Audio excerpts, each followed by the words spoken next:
Hey there everyone, and well, wait, why is everyone unsubscribing? It might have something to do with your face. Even Gorgon Medusa would turn to stone. Please like and subscribe so he won't cry. Oh yeah. Well, for those who are still here today, I'm looking into Kingdom Come 2 Deliverance controversy and why you shouldn't care about it. Let me pop up my poll for a bit. This video may feature KCD2, but it actually applies to almost every game out there. Just so we're clear, I'm not saying the game is good or worth playing just yet. For that, I have to play it and see. I would play it, but Daniel Vavra doesn't know I exist. The only people who know I exist are you and my DoorDash delivery guy. I'm also not saying Warhorse staff treated the situation correctly. In fact, there were quite some blunders, but that's today's internet culture for ya. This video has multiple chapters. First one is about controversy and drama in games in general, as well as KCD2. Others are about KCD2 only, so if you want only that, check the chapters below. And hey, maybe we can have an interesting debate in the comments. Let's jump right into the video. You know you didn't introduce me. Alright, let's talk about the good old times for a minute or so. Ah yes, bubonic plague. Work was plentiful. You know you could reap thousands of... No, not that far back. You see, when I was much younger and still had a future, the decision on whether or not to buy a game would go something like this. Developers would work on their game and show us a little bit of it, then when it was done, I'd read a review or play a demo. Read? I think you expect too much of people. Even I can't read anymore. And get all of the information I needed, how's graphics, story and gameplay, and if the game was worth my money or not. Back then this was done by mystic people known as game journalists, usually game enthusiasts, and there was absolutely no personal political opinion in the review. That's because no one cared. We just wanted to know if the game was good or not. Nowadays everything has to be controversy and drama. My favorite drama is Hamlet. The guy talks to a skull. What more can you ask for? I think that's a tragedy, dude. Anyway, from Veilguard to Kingdom Come 2, there's always some kind of drama involved. If you didn't like Veilguard, you were seen as human garbage, even though the game is just not good. Not because of any kind of agenda, but because the writing is bad. 90% of the characters are just wet blankets, there's no exploration and there's little to no role-playing elements in the game. So instead of an RPG, it's just a PG? No, that is just a quick recap of everything wrong with Veilguard. I don't want this video to be 2 hours long. Now, Kingdom Come Deliverance 2 is under fire for a couple of things. We look at them, but one of the reasons why you should look past the drama is escapism. Let me explain. Games used to be just that, an escape to a different world for a little bit, to wind down and relax, and if you were bullied, you renamed all of the bots in Unreal Tournament for no reason. We're quickly losing that because everything is being labeled, and if you don't choose a camp, you're a weirdo. That's not the reason you are one, but keep telling yourself that. Now let me be clear, if you don't like the game because it doesn't align with your beliefs, that's perfectly fine. Don't buy it and move on. Although the internet brings another problem, which is developers going after people who don't agree with them, to which I offer the advice of just make the game you want and don't engage. No, bad marketing is not a marketing strategy, and while you may get hurt by people attacking your work, you're just making it worse. And for journalists fanning the flames, the advice is fan the flames. Fan them so hate flows through everyone. Another thing is, people want to play interesting games. We want good stories, fun gameplay, solving mysteries. Okay, Scooby-Doo, calm down now. What people don't want is self-inserts, because the harsh truth is, most people just aren't interesting enough to be in the game, including myself. Unless, of course, the game is postal. You can have social commentary, but it has to be done well, without saying, oh look at me, I'm morally superior to you. to people you actually don't know. No one likes smugness, and absolutely no one likes to be bashed on the head with any kind of propaganda. And I mean any. Doesn't matter what your political stance is. I don't care, I just want to play a good game, which doesn't cost $100. What the hell is wrong with you people? For that money, you can get at least 5 good indie games. Or a lot of rat poison.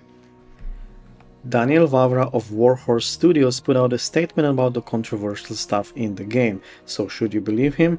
Well, no, you don't need to. You also don't need to pre-order or buy the game on day one. The solution if you're undecided is to wait for the reviewers who focus on the game instead of everything else and then make an informed decision. That's all there's to it. Now a look at 2 deadly sins KCD2 committed. Hey, what up, girl? The first thing we're looking at is this dude named Musa. A lot of people expressed anger, not only because he's, well, there, but also because of his dialogue, which some people took as devs lecturing the player. Now, without a context and just screenshot, it's very hard to tell, but to me it seems like he's full of himself and tries to lecture us on how his country is so much better and no one gets waylaid on the roads. I mean, you can't get waylaid on the roads if there's no roads to begin with. In any case, I'm sure I'll be able to knock him out in the night and take all of his stuff like I did with everyone in KCD1. Yes, even the abbot.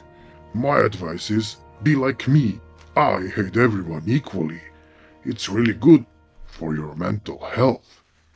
Now, there was one fair point, which is that the person who Musa of Mali is based on died before the year KCD2 takes place in, but the bold bastard Marquardt for Aulitz did too. He was struck by an arrow in 1402 and KCD1 takes place in 1403. Ah yes, I remember that day. Usually the sun shining on his royal boldness prevented anyone from hitting him. Sadly for him, one cloudy day was his demise. There's another argument, which is that he wouldn't be part of Sigismund courts or forces because, well, Sigismund really hated certain religion for a good reason and would rather have Musa drawn and quartered than traveling with anyone from his company. Sigismund thought him being the Holy Roman Emperor would get him into heaven. However, as we all know, gingers have no... Okay there, buddy. I know Kingdom Come prides itself on being somewhat historically accurate, but even in the first game, they took some liberties in the events. Not just the events though. Did you notice there's not even one kid in the first game for me to poison? I mean, yeah, there's no kids in KCD1.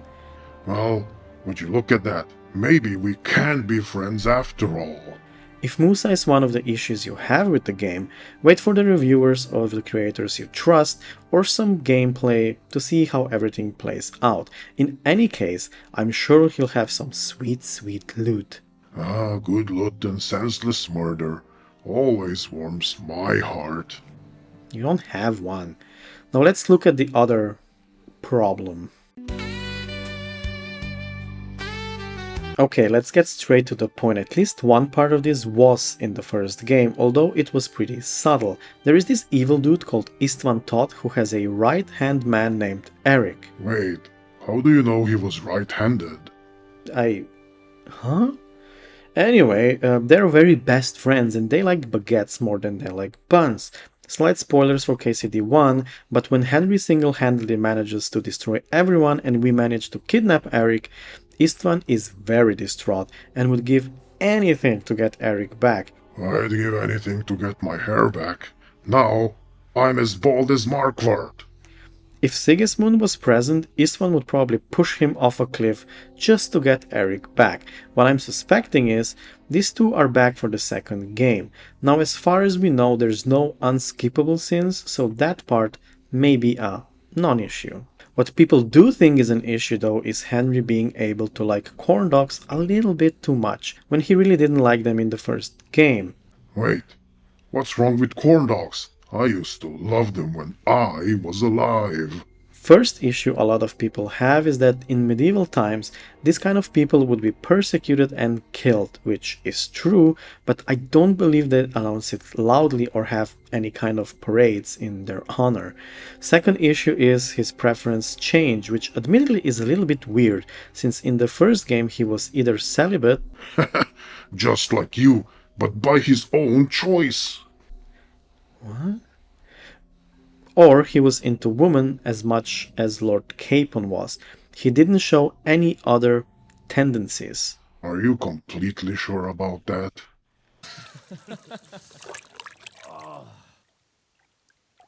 And now that's unfair. We all know if you say Capon's real name Jan Ptacek 3 times, you're in for a night of boozing at the bathhouse. What? This is just a story to scare young children so they would go sleep at night. But do it then, you coward. Jan Ptacek, Jan Ptacek, Jan Ptacek. See, Oh, my head. Where am I? I drank way too much. That's a non-alcoholic drink. Hey, it's called acting. Yeah, it's called bad acting. Overall though, Henry was probably the blandest character in-game, and I imagine his personality went through a huge overhaul. It is however worth noting that Henry is what you want him to be, So what does that tell about you? although the first game wasn't exactly like that. Now, what I don't believe is Henry will pull an Anders from Dragon Age 2. That was absolutely abysmal. Of course, if you don't like Henry's new possibilities, then I'd say move to some other game, but it isn't worth losing sleep and mind over it. And you know, even the world's first kind of democracy had teachers and mentors. Ah yes, USA, USA. Oh, you useless heap of bones, ancient Greece. Wait, aren't you part Greek? Yeah, so? What does that make you then? A charming knight during the day and a thieving bastard at night. What else? I am craving a sausage for some reason, though. Ooh. So there's this thing, if you don't like any games because of whatever reason, either you don't buy it or wait for your favorite reviewer. It's not you, dude. Stop trying. To review the game and then decide, but please, let's try and stop bringing culture war. We have to deal with that in real life anyway, to our hobbies. There's enough to deal with outside of our little bubbles, and the last thing anyone needs is a stress-induced heart attack at the young age of 25. Don't worry, you're safe from a heart attack at this time. In 3 years, though, I wouldn't make any long-term plans if I were you. What? Meaningful discussion with different opinions is great, because a lot of good can come of it, and I'd love to participate in a civil debate, but a lot of times everything just devolves to people insulting each other and nothing is resolved. I refuse to believe we're all just sheep, each on the other side of the fence. Except if it's commie practices from publisher, in that case no debate is needed, you know, like EA. Stop it with that. What's next? Everyone singing Kumbaya? You make me sick. What? No, I'm just saying. Go on X and check out how the civil debate thing is going. Okay. Oh, okay. Yeah, you know what? We can keep things the way they are. That's totally fine. Okay, so that was my opinion on Kingdom Come 2 recent events. Until next time, Goblin out.